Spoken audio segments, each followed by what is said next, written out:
E aí, pessoal, vim trazer uma discussão aqui que eu tava pensando, comparando meus pensamentos, e eu quase fiz um vídeo sobre o qual eu teria que fazer outro para consertar.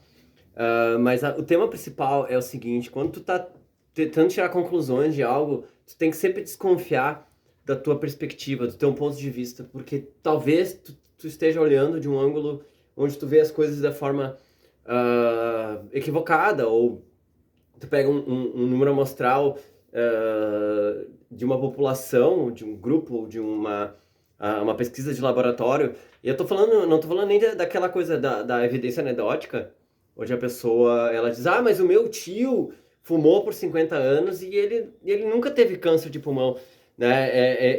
Mas eu tô falando assim, às vezes tu tem uma amostra que tu poderia dizer assim, ah, ela é razoável, mas talvez tu esteja fazendo uma observação seja sob efeito, aquelas amostras que tu tem ali, quando tu está observando cientificamente, talvez elas estejam tendo um ponto de vista bastante equivocado por algum fator que tu não está consciente, até porque tu está inserido ali. Eu me lembro muito bem de uma vez, certamente já falei isso num vídeo, mas eu estava numa reunião da prefeitura de Canoas, quando eu lecionava lá, e aí eles estavam falando sobre o IDEB, se não me engano, Índice de Educação Básica, e eles pegaram e fizeram um PowerPoint bonitão, falando sobre a escola Ícaro, que era a escola que tinha o melhor índice da cidade.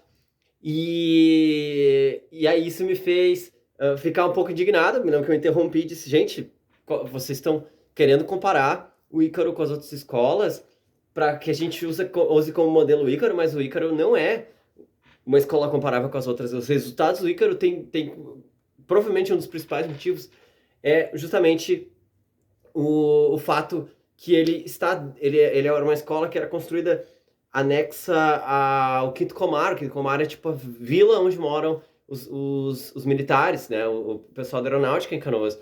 Então, só para ter uma ideia de quão absurdo era isso, que essa escola ela tinha um portão que ia para frente, então ela atendia teoricamente a comunidade toda, mas ela tinha um portão nos fundos só para os moradores do Quinto Comar. Então, a maior parte dos alunos ali vinham de famílias de militares, né? Com um arcabouço financeiro razoável, certamente mais estáveis do que as famílias da periferia, por exemplo, que a gente está comparando, eu estava numa escola na Matias no dia dessa reunião, uma vila bastante problemática de fatores sociais ali, né?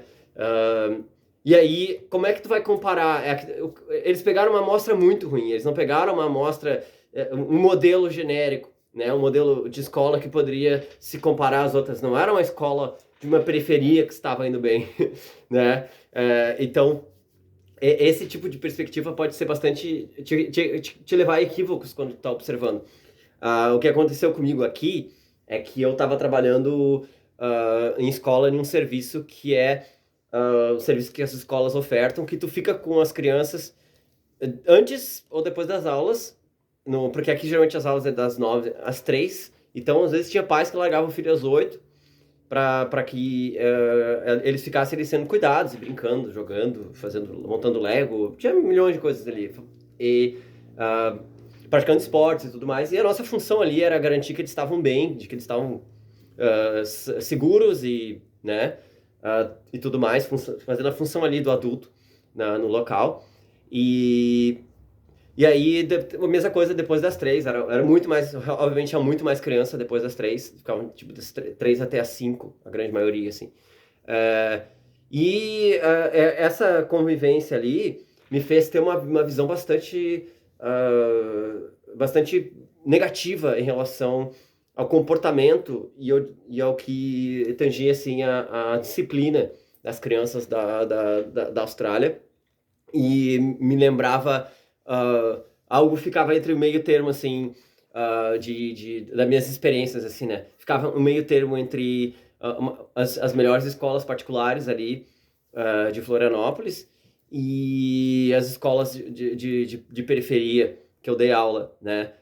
Tava ali naquele meio termo, assim, não chegava a ser tão ruim o fator disciplinar, questões né, psicológicas das crianças e tudo mais, mas também estava longe de ser, por exemplo, aquela situação de crianças bastante estáveis, bastante com uma facilidade de serem, de obedecerem a ordem simples e tudo mais, e não cometerem agressões, que era foi o que eu convivi na Teddy Bear, né, que eram crianças e adolescentes bastante acostumados à rotina escolar, bastante maduros em relação à interação social e tudo mais. E, e aí eu fiquei com essa visão bastante negativa, assim. E por um tempo, eu achei que essa era uma visão da Austrália. Só que, agora fazendo incursões nas escolas, eu tô trabalhando em uma empresa que vai nas escolas fazer experiências científicas. Primeiro, a maioria das vezes primeiro é um show onde né, eu ou quem estiver apresentando faz as experiências e mostra aquelas coisas mais perigosas, né, envolvendo fogo, nitrogênio líquido, gelo seco, etc. E a segunda parte, as crianças fazem as experiências, são geralmente coisas mais simples e menos perigosas também. E é super legal. E vendo as crianças como um todo nas escolas, eu já vejo o fator bem menos problemático. Claro, tem algumas turmas assim mais difíceis, mas a situação ali de questão de disciplina, de capacidade de prestar atenção em um adulto explicando e tudo mais, me fez ter uma visão melhor do que a que eu estava tendo sobre, de modo geral, das crianças aqui de Brisbane, né? E isso me leva a observar. Daí fica a pergunta, tá, mas por quê? Por que que as crianças do primeiro trabalho, esse de cuidar das crianças depois da escola, são diferentes do grupo geral, né? Porque, na verdade, tu tá tendo uma amostragem ali, quem são as crianças que não... por que que elas ficam? Primeira pergunta, por que que elas ficam depois do horário na escola? Primeiro fator, principalmente, deve ser que esses pais trabalham muito pro padrão australiano, né? Mais do que eles conseguem gerenciar quem vai buscar e levar essa criança, né? Porque se os casais que estão de uma forma mais estável financeiramente, ou mais estável de forma relacionamento, psicologicamente, etc., milhões de fatores aí, conseguem se organizar, um leva, o outro busca, mas alguém sempre tá com essa criança e ela fica muito menos tempo no serviço que a escola presta, né? Pré-aula, pós-aula que eu estava trabalhando, né? E então isso acaba concentrando essas crianças que passam menos tempo convivendo com os pais que trabalham mais, então tem menos tempo e energia disponível para educar essa criança, né? E também concentra ali as crianças com famílias disfuncionais. Eu fiquei bastante impressionado. Um dia uma criança me falou que a mãe dela fazia home office, e isso foi durante um feriadão de Páscoa, e eles emendaram um feriadão numa semana e outra, então as crianças não tinham aula, é tipo uma mini férias de outono. Essas crianças não tinham aula, mas como os pais teriam que trabalhar, essas crianças ficavam na escola. Então, nesses dias, eu fiquei o dia inteiro na escola com algumas crianças. Teve um dia que eu cheguei a trabalhar mais de 10 horas. E algumas das crianças estavam lá quando eu cheguei e continuavam lá quando eu saí. Uma delas foi essa menina que me falou que a mãe dela fazia home office. E eu fiquei, cara, não é possível, mano. A mãe Porque, tipo assim, levar a criança pra fazer uma atividade dessa, deixar ela algumas horinhas pra ela interagir, brincar, se movimentar, é melhor do que ela ficar em casa, com certeza, o dia inteiro, né? Mas se tu deixar a criança inteira num serviço como esse, por mais que tenha recurso e tudo mais, sabe, não é a mesma coisa que ficar em casa, né? Tu tá sujeito a acidentes, sujeito a bullying, é pouco proveitoso, é repetitivo, porque o que a gente faz de manhã, quando é um dia inteiro, assim, a gente repete de tarde, às vezes repete 3 vezes a mesma coisa. Então eles ficam bastante entediados, assim. E eu, no primeiro momento, eu pensei, não, essa criança pode estar mentindo. Eu comecei a prestar atenção e realmente essa mãe chegava e buscava a filha com roupas de ficar em casa, sabe? Não era uma roupa de trabalho, sabe? Chinelinho, sabe? Legging, etc. Cara, essa guria tá falando a verdade, velho. Aí eu falei com a assistente de coordenação, contei pra ela, né? Batendo papo, assim. E ela disse, não, nossa, isso é super comum. Cara, que loucura, mano. Que loucura.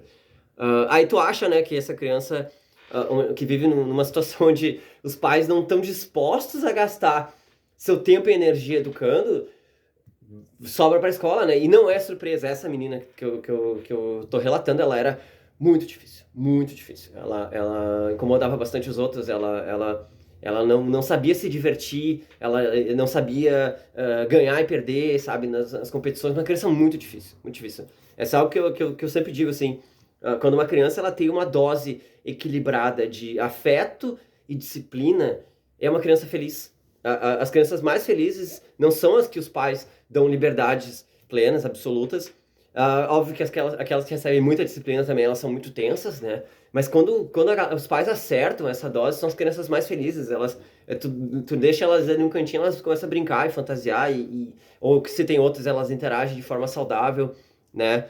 Mas o caso ali, a ideia geral do vídeo é justamente essa, tipo assim, além de trazer um pouco desses pontos de vista que eu vi por aqui, essa questão de que onde a gente tá, a gente, né, a minha visão aqui, ela tá, né, visão de túnel, né, eu tô vendo o que tá aqui, eu não, para eu entender qualquer coisa, qualquer assunto, para falar que eu sou uma pessoa que entendo sobre o assunto, eu tenho que olhar de diversas perspectivas, né, essa é uma coisa cara, naturalmente a gente tende, o ser humano tende a gente tende muito mais a ter uma sensação de certeza das coisas do que duvidar de si mesmo. Então é um exercício de duvidar, fazer o mindfulness, né? Sempre repensar aquilo que tu acha que tu sabe, né? Esse é de fato ser um cara com a mente aberta, é tu sempre repensar sobre aquilo que tu sabe. Tu fazer perguntas para si mesmo. Será que o que eu tô vendo é realidade ou será que eu tô vendo só um pedaço e eu tô distorcendo aqui? Né? Então, bom, era isso, galera. Grande abraço, falou!